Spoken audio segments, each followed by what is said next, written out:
Now जो second topic है हम लोगों का वो है method return type with non primitive values. Okay, अब नॉन प्रिमिटिव के अंदर जो हम लोग टाइप आता है वो आता है स्ट्रिंग क्लास या फिर एनी इनबिल्ट क्लास या फिर एनी यूजर डिफाइंड क्लास या फिर एरे या फिर इनम।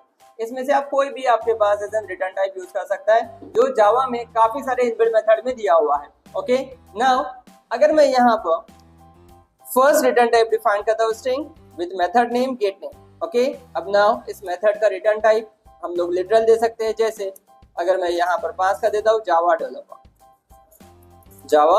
डेवलपर, या फिर अगर मैं इसे रन करके भी आपको बता देता हूँ, अगर मैं यहाँ डेमो का ऑब्जेक्ट बना देता हूँ d equals to new demo और एसओपी में हम लोग कॉल कर लेते हैं d dot get name. Okay, so ये जावा डेवलपर प्रिंट हो जाएगा। इसे हम लोग ये भी कर सकते हैं कि यहाँ अगर मैं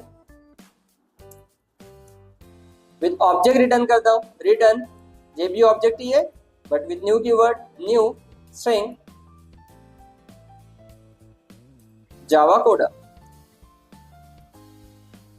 सो सेम अगर आप कॉल करेंगे तो ये जावा कोडा डिस्प्ले कर देगा। अब ये स्ट्रिंग क्लास के जरिए हुआ है, या फिर एनी अदर इनबिल्ट क्लास हम लोग यूज कर सकते हैं जैसे एरे लिस्ट। तो यहाँ हम लोग एरे लिस्ट का ऑब्जेक्ट डिफाइन कर देते हैं, array list generic with integer al equals to new array list.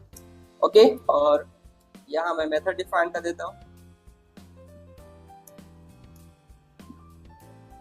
तो ये ऑब्जेक्ट हुआ है उसका एरे लिस्ट इंटीजर जो आपने देखा है। अभी देखिए यही मैं रिटर्न टाइप यूज कर रहा हूँ with name gate list. Okay, यहाँ से हमने ब्रैकेट ओपन किया है एंड क्लोज किया।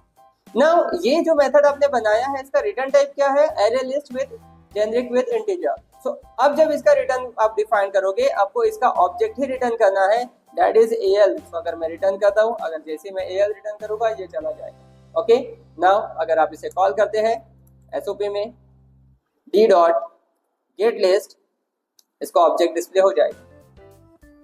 यस, अगर यहाँ से कोई वैल्यू हम लोग पास कर देते हैं al डॉट एड 89, al डॉट एड 888, तो ये वैल्यूज डिस्प्ले हो जाएगा। इस तरह से हम लोग किसी भी इनबिल्ट क्लास को as an return type use कर सकते हैं। Thank you.